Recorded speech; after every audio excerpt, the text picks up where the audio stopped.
Good morning, everybody here. It's a great opportunity to be here. Very limited time I have got opportunity to make a banker listen to SME problems. So I'll come straight to the point, which is a financial constraint which SME faces or enterprise like us is facing, and these are all real and facts which I'm going to present here. The first is the interest rate. Big players get interest rate at 8 to 9%, and when it comes to small players or SME, it comes to around 16 or 15%. That's the minimum interest rate which a SME has to pay. Secondly, there's a processing charge which is 1 to 2% charge from every bank. Over and above, you have to pay a consultant fees of 1 to 2% because the procedures are not understood by us.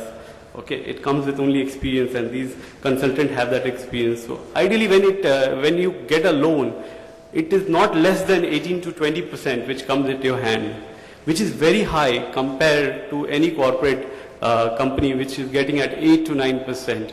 So this is one point. Another thing which I think we need to understand is, in every sector there are different issues in that sector. Like in retail, you don't get funding for basically deposits, because you take property on rent and you have to pay a deposit between 3 months to 1 year, which is a huge amount, and you don't get any type of loan from any banker as on date. So there's no structure of that kind. Also for interiors, there's no long-term funding coming for retailers in interiors, and these are certain limitations which we have to live with, and I don't know why bankers are not focusing in this sector or in any other sector. I'm sure that there must be more constraints similarly.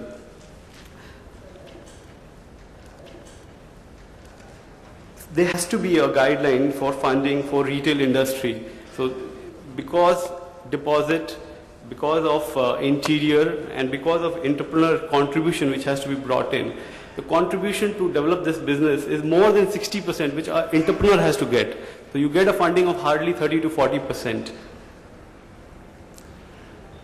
I had always a suggestion or thought, I don't know, whether this insurance companies can insure an entrepreneur, keeping his background in mind or looking at his journey 5 to 10 years or 15 years, whether they can insure the bank. So the SME ultimately gets a funding and he pays a premium for the insurance company so that he's insured and the bank is also secured. Because SME faces a lot of challenge in terms of collaterals that way.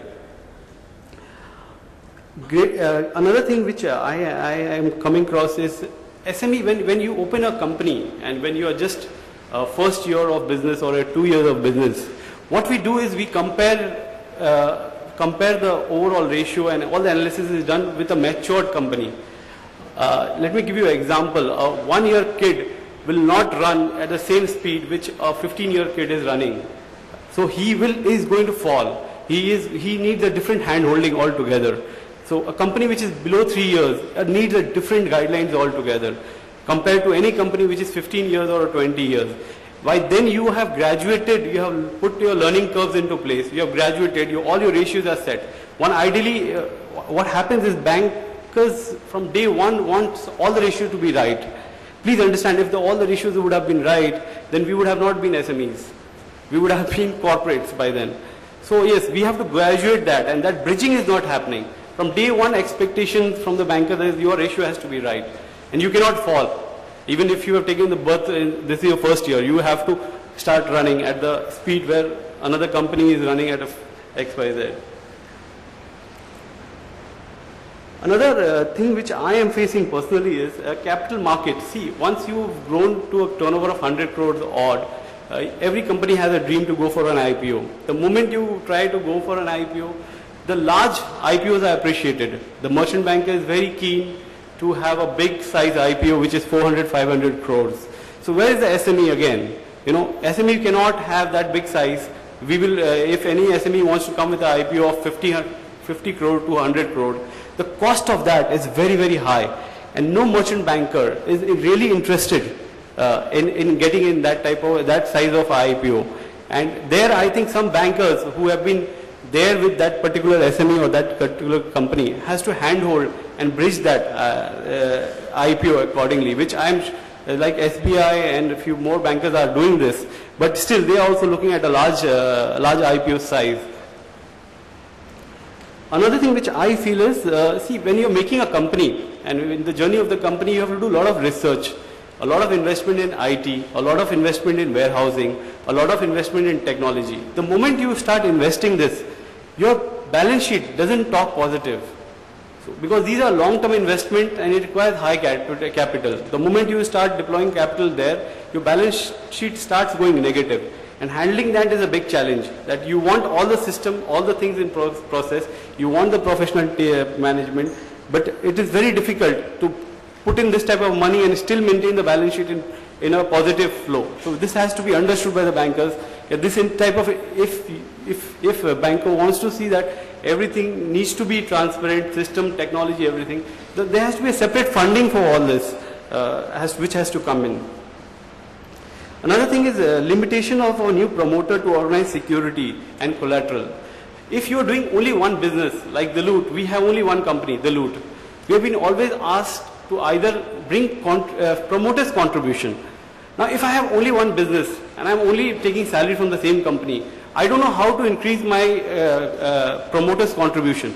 That means I'll have to beg, I have to borrow from somewhere else, bring in my personal balance sheet, and then fund it inside the company, which is very difficult. So we need to understand that we are not running 4-5 business. There can be business houses which are having 5 business. They can probably pull in money from there and bring it in that particular company. But in a company like one company, one man show, how does promoter increases his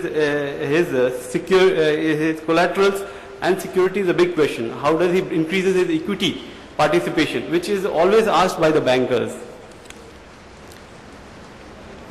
Another procedural issues which we are facing is, rules are made but very difficult to follow. Let me give you guys an example. We always teach our kids कि zebra crossing पे cross करना चाहिए. Now fact is that every signal does not have a zebra crossing.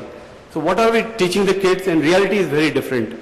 We all drive cars. We go to the road, we drive cars. Tell me, any of us are able to drive the car as per the procedures set, as per the rules and regulations? Anybody who can raise one hand and who says that, okay, I can drive the car perfectly on the Indian roads? I don't think so. None of us are doing that. Okay, that's a fact. Okay, rules are there, procedures are there. That means what? You might be driving a car, instead of making 100 mistakes, you are making 5 mistakes or 6 mistakes. We all are doing that. So corporates are making less mistakes, we are making probably more mistakes. It has to be looked, the procedures are there. It is very difficult to follow. So procedure has to be first looked into very carefully, that okay, you make a zebra crossing, you make the lanes, you put the discipline in place and then ask us to follow. Another thing which I am facing is the sector-wise comparison risk. What is happening is one particular company not doing well in a particular sector is taken as an example.